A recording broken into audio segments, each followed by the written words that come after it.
This video is about things that really suck, or should I say things that create suction. Here's a list of names of things that are basically the same device.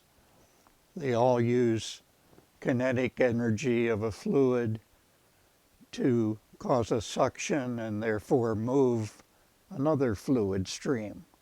The fluids can be liquids or gases. So all these use the Bernoulli effect to create a low pressure area which creates a suction on another fluid stream. The name ejector is sometimes used when the two fluids are both air. And I'll show you an example of a very large steam ejector. Then there's the term eductor is sometimes used when liquids are involved. An aspirator is when a liquid is used to move air or create a vacuum to move air. There's the Venturi pump and the jet pump, and they're all essentially the same item. And they, if you have a T and we shoot air or liquid through there, it will, due to the Bernoulli effect, will create a low pressure area here which can suck up either water or air. So that's the basic principle of all of these, and I will show you how to create a working eductor using a T-fitting. This is a T-compression fitting made for 1/4-inch tubing.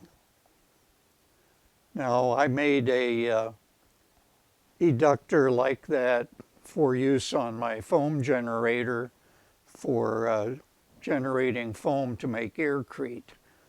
So I'll show you step by step how to make this, and then if you choose to build a foam generator, you can use it in that project. Okay, let's go to the Plum Brook station of NASA. It's located in Sandusky, Ohio.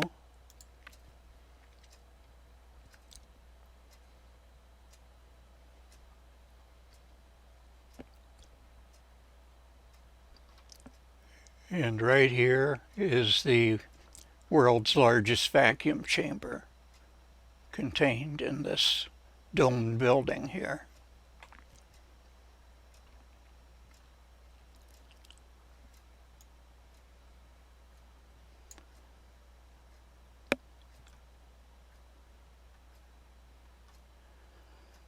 Now right here we have a rocket engine test facility where the SpaceX Dragon spaceship engine was tested. That facility is in this building, but to suck the test chamber down to near space conditions, there are two parallel 3-section steam eductors, and they evacuate the rocket exhaust fast enough and hard enough to maintain near vacuum conditions. Then over here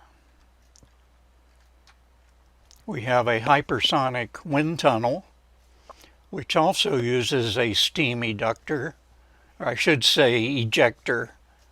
That's the terms they use for these, to pull suction on the exhaust side of the wind tunnel. And then over here is a steam plant that supplies steam to all these ejectors. Now below I've listed or linked to some interesting videos. One of them is the drop of a bowling ball and feathers within that large vacuum chamber.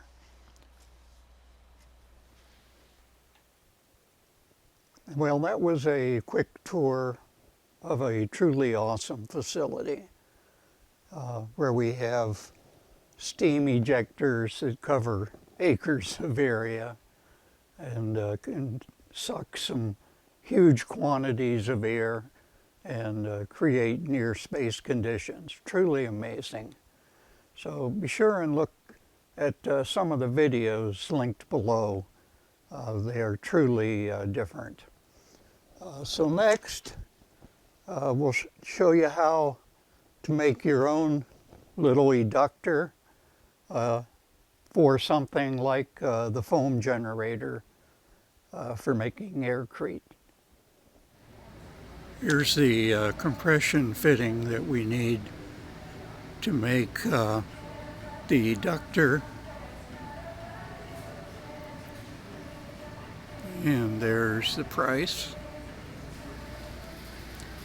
Here's what we'll use for the jet in our eductor.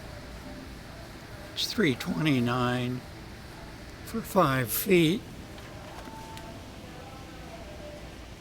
Okay, we'll need a piece of stainless steel tubing. I got mine from McMaster Car.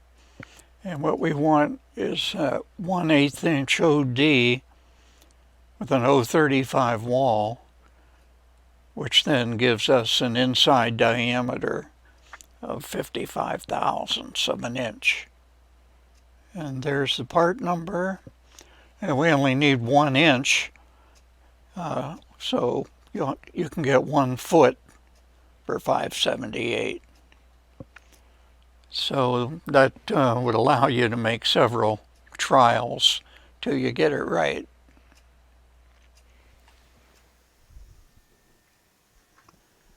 Okay, you'll need to cut a 1 inch piece of the steel tubing,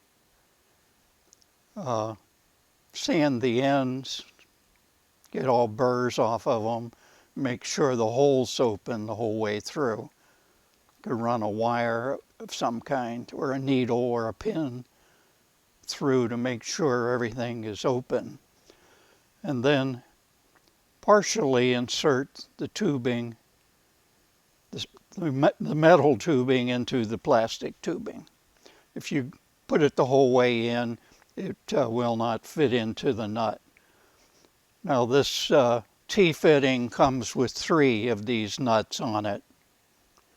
So we'll insert that, make sure the tubing fits through a little ways, and then make sure this is up tight, and then tighten the nut finger tight. Then we're going to drive the metal tubing into the assembly.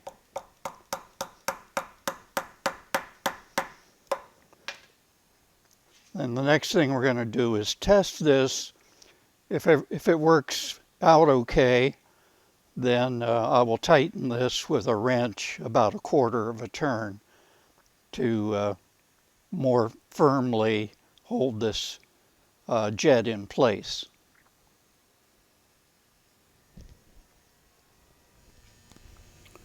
Okay, here's our eductor. I've attached a hose to the suction port, which runs to this homemade manometer.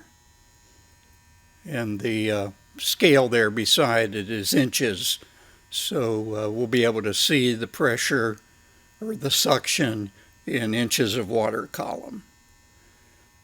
So I'm going to connect this hose to the jet of the eductor and apply air pressure, which is shown on this gauge over here. Okay, I'm going to start turning up the pressure.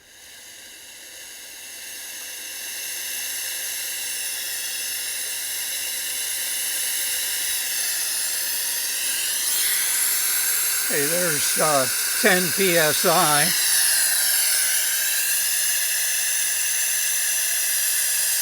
And the suction is on this side. So it's the difference between these two readings. So that's about 15 and that's about 10. So there's about 5 inches of water column of suction at this point.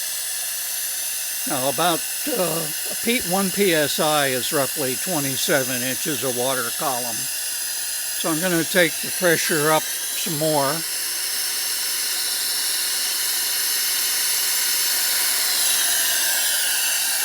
Okay, there's 20 psi. You can see there's a much larger difference between the two sides there. So it turns out the suction is roughly proportional to the applied pressure. So our homemade eductor seems to be able to create suction just fine.